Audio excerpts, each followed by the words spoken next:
ನಮಸ್ಕಾರ ಮಕ್ಕಳೇ. ಇಂದಿನ ತರಗತಿಯಲ್ಲಿ ನಾವು ಇಂದಿನ, ಮುಂದಿನ ಮತ್ತು ಮಧ್ಯದ ಸಂಖ್ಯೆಗಳನ್ನು ಗುರುತಿಸಲು ತಿಳಿದಿದ್ದೇವೆ. ಇಂದು ನಾವು ಚಿಕ್ಕ ಸಂಖ್ಯೆ ಮತ್ತು ದೊಡ್ಡ ಸಂಖ್ಯೆಗಳನ್ನು ಗುರುತಿಸಲು ಹಾಗೂ ಏರಿಕೆ ಕ್ರಮ ಮತ್ತು ಇಳಿಕೆ ಕ್ರಮದಲ್ಲಿ ಬರೆಯಲು ತಿಳಿಯೋಣ. ಈಗ ನಾವು ಪ್ರತಿ ಗುಂಪಿನಲ್ಲಿರುವ ವಸ್ತುಗಳನ್ನು ಎಣಿಸಿ ಬರೆಯುವ ಮೂಲಕ ಚಿಕ್ಕ ಸಂಖ್ಯೆ ಮತ್ತು ದೊಡ್ಡ ಸಂಖ್ಯೆಯನ್ನು ತಿಳಿಯೋಣ. ಬನ್ನಿ, ಮೊದಲಿಗೆ ಎಷ್ಟು ಸೇಬುಗಳಿವೆ ಎಂಬುದನ್ನು ಎಣಿಸೋಣ. 1, 2, 3, 4, 5. ಒಟ್ಟು 5 ಸೇಬುಗಳಿವೆ. ಈಗ ಈ ಸಾಲಿನಲ್ಲಿ ಎಣಿಸೋಣ. 1, 2, 3. ಒಟ್ಟು 3. 5 ಮತ್ತು 3ರಲ್ಲಿ ದೊಡ್ಡ ಸಂಖ್ಯೆಯನ್ನು ವೃತ್ತದಲ್ಲಿ ಬರೆಯೋಣ. 5 ಮತ್ತು 3ರಲ್ಲಿ ದೊಡ್ಡ ಸಂಖ್ಯೆ ಯಾವುದು? 5. ಹೌದು, 5 ದೊಡ್ಡ ಸಂಖ್ಯೆ. ಈಗ ನಾವು ಚಿಕ್ಕ ಸಂಖ್ಯೆಗೆ ವೃತ್ತ ಹಾಕೋಣ. ಬನ್ನಿ, ಎಣಿಸೋಣ. ಎಷ್ಟು ಸೂರ್ಯಕಾಂತಿ ಹೂಗಳಿವೆ ಎಂಬುದನ್ನು ಎಣಿಸೋಣ. 1, 2, 3, 4, 5, 6, 7 ಸೂರ್ಯಕಾಂತಿ ಹೂಗಳಿವೆ. ಈಗ ಎಷ್ಟು ಚಿಟ್ಟೆಗಳಿವೆ ಎಂಬುದನ್ನು ಎಣಿಸೋಣ. 1, 2, 3, 4. ಒಟ್ಟು 4 ಚಿಟ್ಟೆಗಳಿವೆ. 7 ಮತ್ತು 4ರಲ್ಲಿ ಚಿಕ್ಕ ಸಂಖ್ಯೆ ಯಾವುದು? 4.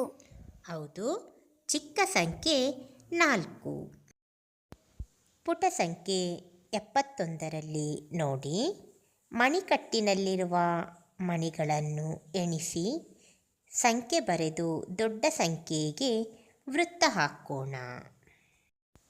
ಮೊದಲಿಗೆ ನೀಲಿ ಬಣ್ಣದ ಮಣಿಗಳನ್ನು ಎಣಿಸೋಣ.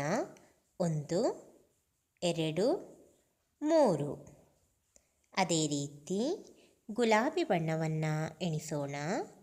1, 2, 3, 4. ಅಂದರೆ 34. ಅಂತೆಯೇ ನಾವು ನೀಲಿ ಬಣ್ಣದ ಮಣಿಗಳನ್ನು ಎಣಿಸೋಣ. 1, 2, 3, 4. ಈಗ ಗುಲಾಬಿ ಬಣ್ಣದ ಮಣಿಗಳನ್ನು ಎಣಿಸೋಣ. 1, 2, 3, 4, 5. ಅಂದರೆ 45. 34 ಮತ್ತು 45 ಇದರಲ್ಲಿ ಯಾವುದು ದೊಡ್ಡದು ಎಂದು ತಿಳಿಯಲು ಮೊದಲು 10ರ ಸ್ಥಾನವನ್ನು ಹೋಲಿಸಬೇಕು.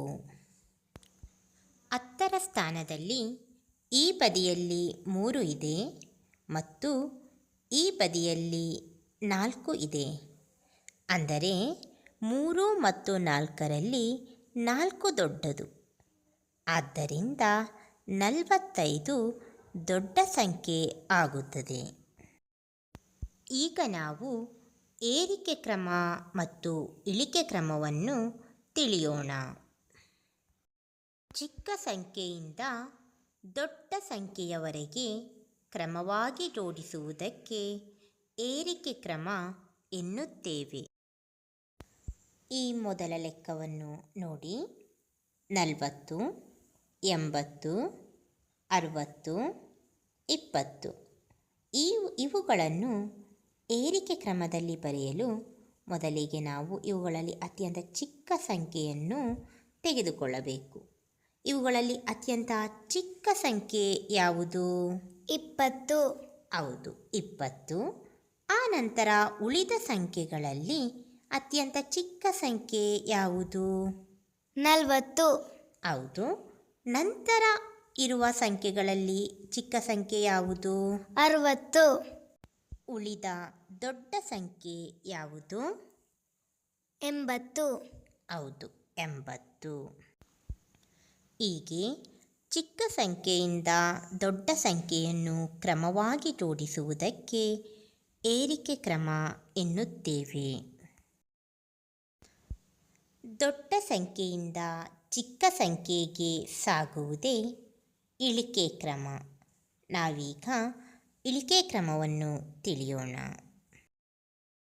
ಇಲ್ಲಿ ನೀಡಿರುವ ಸಂಖ್ಯೆಗಳನ್ನು ದೊಡ್ಡ ಸಂಖ್ಯೆಯಿಂದ ಚಿಕ್ಕ ಸಂಖ್ಯೆಯವರೆಗೆ ಕ್ರಮವಾಗಿ ಜೋಡಿಸೋಣ. ಮೊದಲನೆಯದಾಗಿ ಇವುಗಳಲ್ಲಿ ಅತ್ಯಂತ ದೊಡ್ಡ ಸಂಖ್ಯೆ ಯಾವುದು? 35 ನಂತರ ಉಳಿದ ಸಂಖ್ಯೆಗಳಲ್ಲಿ ಇರುವ ದೊಡ್ಡ ಸಂಖ್ಯೆ ಯಾವುದು? 28 ಹೌದು 28. ನಂತರ ಇರುವ ಸಂಖ್ಯೆಗಳಲ್ಲಿ ದೊಡ್ಡ ಸಂಖ್ಯೆ ಯಾವುದು? 16 ಹೌದು 16. ಇನ್ನು ಉಳಿದ ಅತ್ಯಂತ ಚಿಕ್ಕ ಸಂಖ್ಯೆ? 9 ಹೌದು 9. ಹೀಗೆ ದೊಡ್ಡ ಸಂಖ್ಯೆಯಿಂದ ಚಿಕ್ಕ ಸಂಖ್ಯೆಗೆ ಸಾಗುವುದೇ ಇಳಿಕೆ ಕ್ರಮ. ಇಂದು ನಾವು ಚಿಕ್ಕ ಸಂಖ್ಯೆ ಮತ್ತು ದೊಡ್ಡ ಸಂಖ್ಯೆ ಹಾಗೂ ಏರಿಕೆ ಕ್ರಮ ಮತ್ತು ಇಳಿಕೆ ಕ್ರಮದ ಬಗ್ಗೆ ತಿಳಿದುಕೊಂಡಿದ್ದೇವೆ. ಧನ್ಯವಾದಗಳು.